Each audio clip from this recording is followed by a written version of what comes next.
Tuhan firman-Mu ajaib, kekal meski gunung menghilang. Tiada huruf yang gagal, tak terpatahkan sia-sia. Hidup seperti-Mu ya Allah, lebih dari emas. Aku bersaksi kitab-Mu, kitab yang suci. Mendengarkan firman-Mu, hibur hati yang luka. Terangilah langkahku kemanapun ku pergi. Biarkanlah firman-Mu berkuasa atasku. Ubahkanku, bebaskanku, ku mau menyenangkan-Mu. Tuhan firman-Mu ajaib, kekal meski gunung menghilang. Ubah dan bebaskan aku, mau menyenangkan-Mu. Saudara Yosef, beberapa orang menyebut Yohanes 17 sebagai doa Tuhan yang sesungguhnya. Apakah Anda setuju dengan pendapat ini? Pasal 17 adalah pasal yang paling mengagumkan dalam Alkitab. Menurut pendapat banyak sekali penafsir. Ubah dan bebaskan aku, mau menyenangkan-Mu. Salam jumpa para pemirsa terkasih, saya menyambut Anda sekalian dimanapun Anda berada dalam episode terbaru program studi harian kita Semua Kitab Suci. Di mana kita mempelajari semua kitab dalam Alkitab dari Kejadian hingga Wahyu, dan sekarang kita telah mencapai Injil Yohanes yang agung ini yang berbicara tentang Kristus sebagai Tuhan yang menjadi manusia. Hari ini kita telah mencapai pasal yang ke-17, Injil Yohanes pasal 17. Untuk memulai izinkan saya menyambut tamu kehormatan di studio, hamba Tuhan Yosef Riyad. Selamat datang Saudara Yosef. Sama-sama saudara Sebuah ya. kehormatan. Tuhan berkati. Tuhan memberkati. Terima kasih. Juga para hadirin yang telah bergabung di studio, selamat datang, Tuhan memberkati.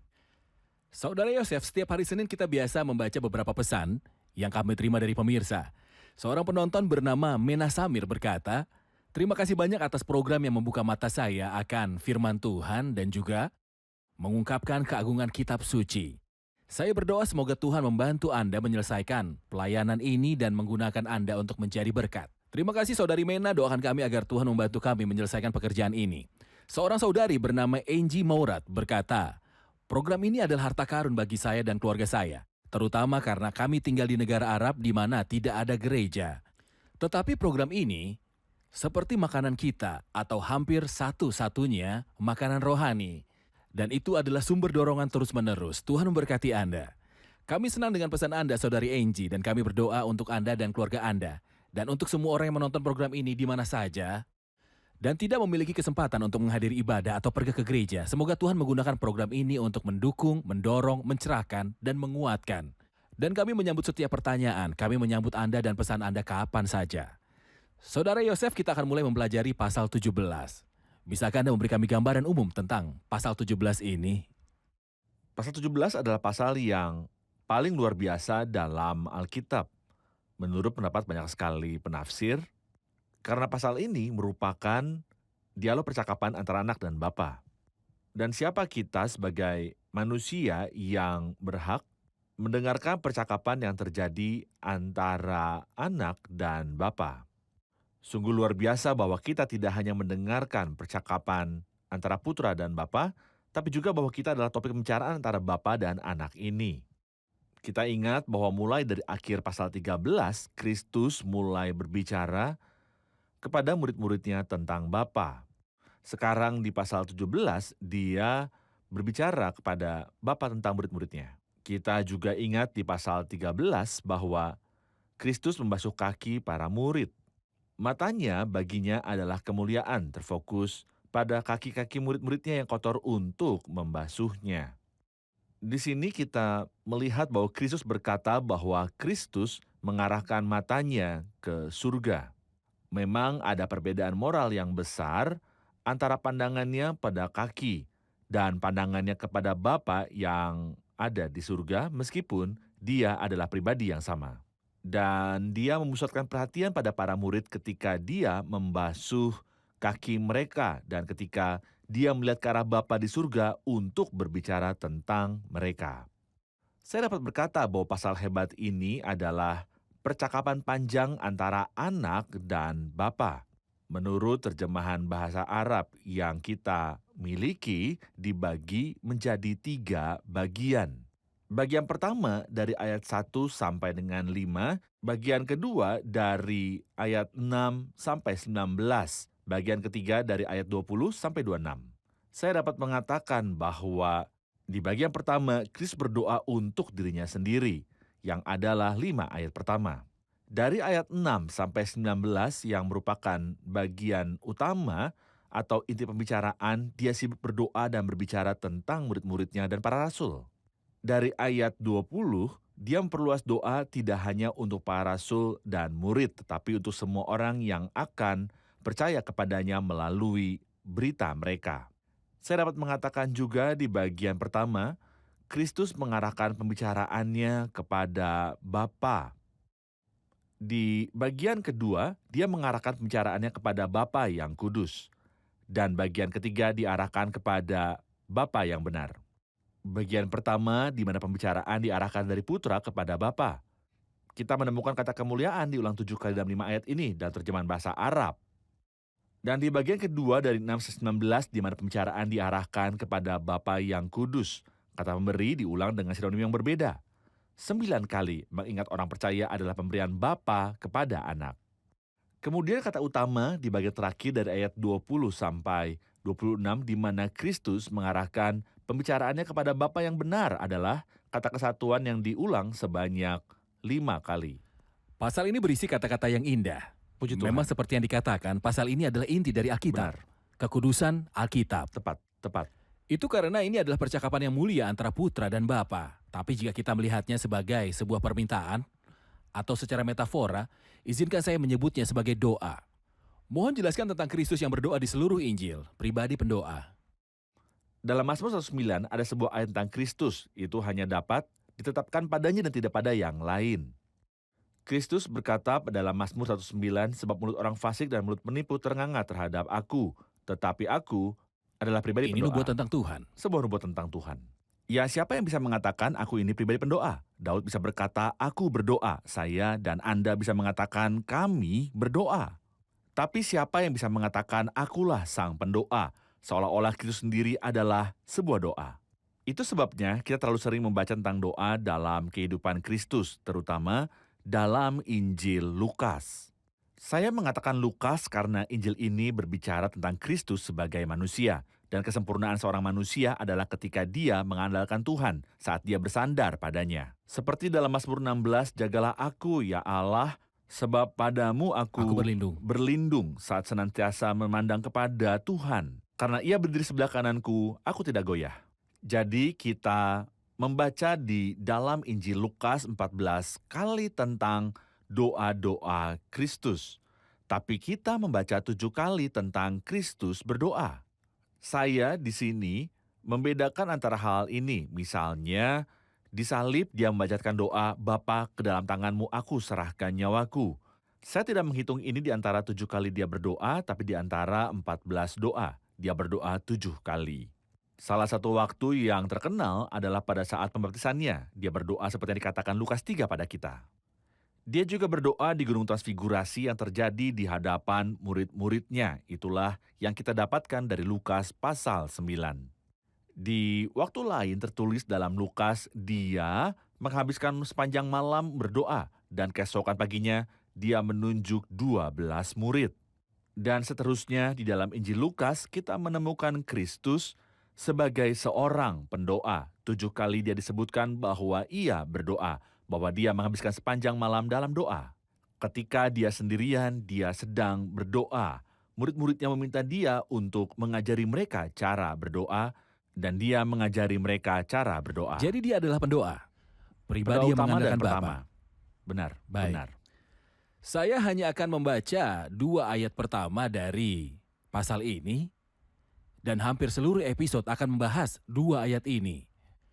Demikianlah kata Yesus, lalu ia menengadah ke langit dan berkata, Bapa, telah tiba saatnya. Permuliakanlah anakmu supaya anakmu mempermuliakan engkau. Sama seperti engkau telah memberikan kepadanya kuasa atas segala yang hidup, demikian pula ia akan memberikan hidup yang kekal kepada semua yang telah engkau berikan kepadanya. Kita akan rehat sejenak, lalu kembali untuk menjawab pertanyaan dari hadirin di studio. Amin. Pemirsa terkasih, kami akan kembali setelah rehat. Berkuasa atasku, ubahkanku, bebaskanku, ku mau menyenangkanmu. Tuhan firman-Mu ajaib, kekal meski gunung menghilang. Ubah dan bebaskan aku, mau menyenangkanmu. Kami kembali pemirsa terkasih untuk menjawab pertanyaan dari hadirin di studio. Tuhan ketika dia mulai berdoa, dia berkata, Bapa. Meskipun ketika dia mengajar, dia menyuruh mereka berkata, Bapa kami yang di surga. Mengapa dia tidak mengucapkan kata-kata yang sama? Mengapa dia tidak memulai doanya dengan berkata, Bapa kami, seperti yang diajarkan? Dia tidak akan mengatakan Bapa kami, tidak hanya di sini. Kristus tidak pernah mengatakan di bagian manapun dari Alkitab Bapa kami, seperti yang saya katakan sebelumnya. Dia tidak akan pernah mengatakan ini. Hal ini tidak cocok baginya. Ketika dia bangkit dari kematian, dia memberitahu Maria, pergilah kepada saudaraku dan katakan bahwa sekarang aku akan pergi kepada Bapakku dan Bapamu, kepada Allahku dan Allahmu. Jika dia mengatakan Bapa kami, itu akan berarti seolah hakikat anak dirinya kepada Bapa dan status kita sebagai anak adalah setara atau seimbang. Sebab memang ada perbedaan besar. Dia adalah putra tunggal, putra abadi, putra sulung. Dalam semua ini jelas dia berbeda dengan kita. Kita menjadi anak melalui kasih karunia. Seperti tertulis, lihatlah betapa besarnya kasih yang dikaruniakan Bapa kepada kita sehingga kita disebut anak-anak Allah, dan memang kita adalah anak-anak Allah. Artinya kita ini tidak layak, tapi dia adalah putra dari awal, dia adalah putra yang setara dengan Bapa. Jadi dia tidak pernah bisa mengatakan Bapa kami, tetapi kita mengatakan Bapa kami, tapi bagi dia berkata Bapakku dan Bapamu. Dan ketika dia berbicara kepada Bapa, dia berkata Bapa atau Bapa yang kudus atau Bapa yang benar. Saudara Yosef, banyak orang menyebut doa di bagian Yohanes 17 ini adalah doa yang benar dari Tuhan. Apakah ini doa Tuhan yang benar? Apakah Anda setuju? Sangat setuju. Mereka yang menyebut percakapan ini sebagai doa yang benar dari Tuhan berada di arah yang benar. Doa terkenal lainnya dalam kekristenan yang dikenal sebagai doa Bapa kami. Saya dapat mengatakan itu tidak dapat didoakan oleh Kristus tidaknya karena dua alasan, tanpa membahas terlalu banyak detail. Hal pertama, tidak mungkin dia mengatakan Bapa kami seperti yang baru saya jelaskan. Hubungan putra dengan Bapa sepenuhnya berbeda dari keputraan kita kepada Bapa. Hal kedua, dalam doa yang diajarkan Kristus kepada murid-muridnya, disebutkan dalam Matius 6 dan Lukas pasal 19. Ada sebuah kalimat yang tidak pernah bisa diucapkan oleh Kristus, dan ampunilah kami akan kesalahan kami. Seperti kami juga mengampuni orang yang bersalah kepada kami. Dapatkah Kristus pernah berkata, ampunilah dosa-dosa kami? Apakah Kristus seorang pendosa sehingga ia dapat meminta pengampunan Bapa? Tentu saja tidak. Jadi doa itu lebih baik disebut doa yang ideal yang Kristus ajarkan kepada murid-muridnya. Tapi doa Tuhan ada di Yohanes pasal 17. Doa yang bisa disebut doa Yesus yang dia doakan. Ya, inilah saat dia berbicara kepada Bapa. Karena ada bahasa kesetaraan dan kemuliaan yang sesuai untuk Kristus. Tepat. Ketika dikatakan, demikianlah kata Yesus, lalu ia menengadah ke langit dan berkata, Bapa telah tiba saatnya. Apa yang dia bicarakan? Sederhananya ini adalah saatnya atau waktu salib. Dan waktu salib disebutkan terlalu sering dalam Injil Yohanes. Omong-omong, kata jam disebutkan dalam Injil Yohanes beberapa kali lebih banyak daripada Injil-Injil lainnya, seperti menyebutkan jam tertentu. Misalnya, 2 murid yang meninggalkan Yohanes Pembaptis dan mengikuti Kristus. Alkitab mengatakan saat itu sekitar jam 10. Wanita Samaria saat itu kira-kira jam 6. Ketika Kristus menyembuhkan putra pejabat kerajaan, saat itu sekitar jam 7. Jadi jam ditentukan dengan tepat. Selain itu, dia berbicara kepada kita tentang terlalu banyak jam lainnya. Yang paling terkenal adalah saat jam salib. Misalnya tertulis, Yesus telah tahu bahwa saatnya sudah tiba untuk beralih dari dunia ini kepada Bapa. Dan tetapi tidak ada seorang pun yang menyentuh dia, sebab saatnya belum tiba. Waktu ini adalah saat salib yang baru saja dia ceritakan di akhir dari pasal 16. Saatnya datang, bahkan sudah datang, bahwa kamu dicerai-beraikan, masing-masing ke tempatnya sendiri, dan kamu meninggalkan aku seorang diri. Namun aku tidak seorang diri sebab Bapa menyertai aku. Jadi waktu ini adalah saat salib. Ya, ini adalah saat salib. Di Benar. antara jam-jam yang disebutkan dalam Injil Yohanes. Mohon Ya. beri gambaran tentang jam-jam Injil Yohanes ini. Saya akan memberitahu Anda tentang 3 jam paling terkenal. Melalui Injil ini yang penuh dengan jam-jam lain seperti yang saya sebutkan Tentu kami sebelumnya. mengingatkan pemirsa bahwa istilah jam bukan 60 menit, tetapi berbicara Tentu. tentang waktu atau peristiwa yang akan terjadi. Tepat. Misalnya jam salib berarti keseluruhan cerita. Tetapi jam yang akan saya sebutkan sekarang jam penyembahan yakni 2000 tahun. Yang dia ceritakan kepada perempuan Samaria itu. Tetapi saatnya akan datang dan sudah tiba sekarang bahwa penyembah-penyembah benar akan menyembah Bapa dalam roh dan kebenaran. Sebab Bapa menghendaki penyembah-penyembah demikian, alaitu roh dan barang siapa menyembah dia harus menyembah dalam roh dan kebenaran. Jam ini adalah waktu 2000 tahun. Dalam pasal 5, dia memberitahu kita tentang 2 jam atau waktu lainnya, waktu memberi kehidupan dan waktu membangkitkan orang mati. Dan ada perbedaan di antara ini.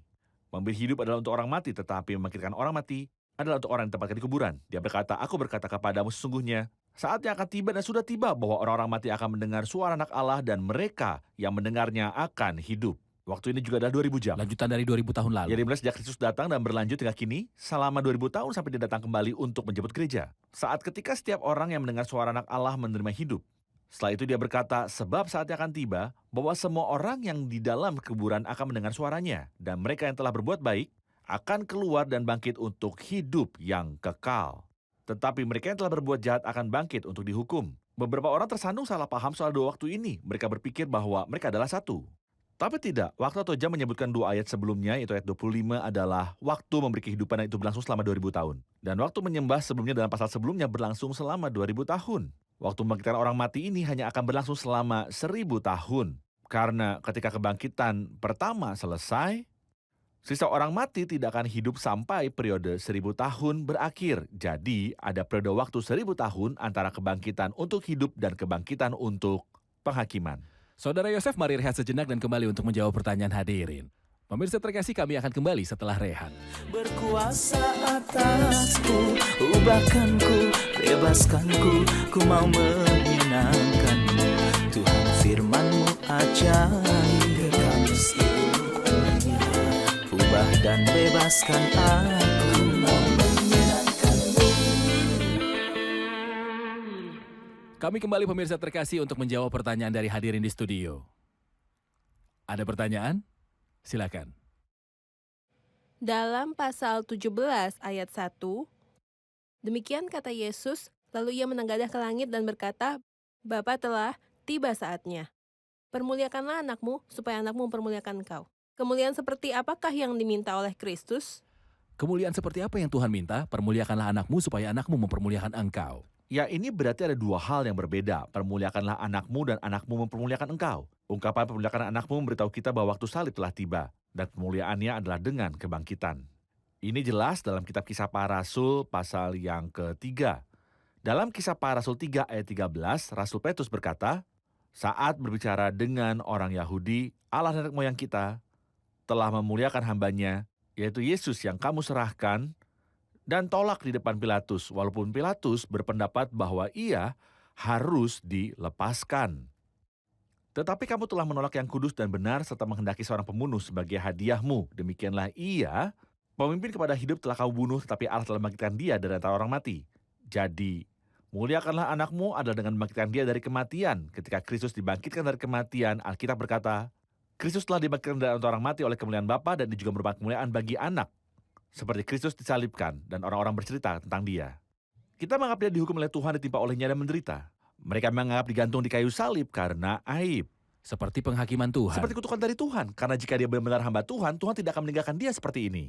Tapi tentu saja Tuhan meninggalkan dia untuk disalibkan karena itu diperlukan untuk penebusan kita. Tetapi bagaimana jika Kristus tetap berada dalam kubur sampai sekarang? Bagaimana kita bisa tahu bahwa dia adalah benar dan kudus? Tetapi terbukti bahwa dia adalah yang kudus dan yang benar ketika Tuhan nenek moyang kita memuliakan Yesus dan membangkitkan dia dari kematian. Dia berkata, memuliakan anakmu. Mengapa? Supaya putramu memuliakan engkau. Dalam ayat 4 dia berkata, aku telah mempermuliakan engkau di bumi. Kemudian dia melanjutkan bertanya, saya ingin memuliakan engkau juga saat berada di alam kemuliaan. Artinya ketika saya di bumi, saya sibuk memuliakan engkau. Ketika saya mencapai surga, saya akan sibuk memuliakan engkau dari sana, dari alam kemuliaan. Ini kesempatan bagus untuk memberitahu pemirsa, jika mungkin, lebih banyak tentang mempermuliakan Tuhan Yesus. Untuk memiliki gambaran tentang beberapa kemuliaan Tuhan Yesus. Saya akan menyebutkan 3. Itulah kemuliaan pribadi utamanya. Kemuliaan putra yang kekal, kemuliaan moral, dan yang diperoleh atas kemuliaan kerajaan, kemuliaan abadi sebagai Tuhan. Sebagai Tuhan, dia memiliki semua kemuliaan ilahi. Karena dia adalah Tuhan yang menjadi manusia. Dia menutup kemuliaan ini ketika dia datang kepada kita. Tetapi ini tidak membatalkan itu. Kemuliaan kekal ini adalah miliknya. Selain itu, dia memiliki kemuliaan moral yang ditunjukkan ketika dia datang kepada kita. Sebagai manusia, dia dalam segala hal adalah sempurna. Pemazmur berkata, engkau yang terelok di antara anak-anak manusia, kemurahan Bibirmu diurapi. tercurah pada bibirmu. Engkau menyukai kebenaran dan membenci kejahatan. Semua ini adalah kemuliaan moralnya. Dan kita juga dapat membaca keempat Injil dan melihat kemuliaannya, seperti kelembutan, kerendahan hati, kasih, pengampunan, dan lain-lain. Kemuliaan moral ini terlalu banyak untuk disebutkan. Lalu ada kemuliaan yang diperoleh setelah dia membawa kemuliaan bagi Bapa di kayu salib. Saya katakan dengan segala hormat bahwa Bapa seolah-olah berkomitmen untuk memuliakan anak. Jadi kita membaca dalam Filipi 2 tentang Kristus, ia telah merendahkan dirinya dan taat sampai mati, bahkan sampai mati di kayu salib. Itulah sebabnya Allah sangat meninggikan dia dan mengaruniakan kepadanya nama di atas segala nama. Ini akan segera tampak jelas ketika seluruh alam semesta akan tunduk kepada Kristus. Tapi sekarang ini belum kita lihat bahwa segala sesuatu telah ditaklukkan kepadanya, tapi segala sesuatu akan tundukkan kepadanya dan setiap lutut akan bertelut dalam namanya, di langit dan di bumi dan di bawah bumi. Melanjutkan manfaat dari berbicara tentang kemuliaan Kristus. Saya mempelajari Yohanes 12, kita tahu bahwa ada 3 peristiwa berurutan. Kemuliaan Kristus sebagai anak Allah hadir di Betania. Kemudian kemuliaan Kristus, seorang raja sebagai anak Daud, muncul selama kedatangannya di Yerusalem. Kemudian kemuliaannya sebagai anak Allah muncul ketika orang-orang Yunani datang kepadanya. Mohon beri gambaran tentang 3 ini dan hubungannya dengan Kristus. Kemuliaannya sebagai anak Allah mengacu pada hubungan dengan gereja. Kemuliaan sebagai anak Daud mengacu pada hubungan dengan bangsa. Dan kemuliaan sebagai anak manusia mengacu pada hubungan dengan dunia. Yang Anda maksud dengan bangsa-bangsa Yahudi? Ya, bangsa Israel. Ya, bangsa Israel. Jadi dalam hubungan dengan gereja, dia adalah anak Allah. Seperti kata Kristus bertanya kepada para murid, engkau bilang aku siapa? Petrus menjawab, engkau adalah Mesias putra Allah yang hidup. Yesus menjawab, di atas batu karang ini aku akan mendirikan gerejaku. Jadi gereja dibangun di atas anak Allah. Judul anak Daud berbicara tentang hubungannya dengan bangsa Israel. Sebagaimana dia akan memerintah keturunan Yakub sebagai anak Daud. Sebagai anak manusia, dia akan memerintah dunia. Saya dapat menambahkan sesuatu tentang kemuliaan ini yang kita sebutkan. Kristus adalah pemilik kemuliaan ilahi sebagai anak Allah. Dan pemilik kemuliaan kerajaan sebagai anak Daud dan sebagai anak manusia. Tapi di pasal 13 kita membaca tentang kemuliaan moralnya. Pasal 13 ayat 31, sekarang anak manusia dipermuliakan dan Allah dipermuliakan di dalam dia.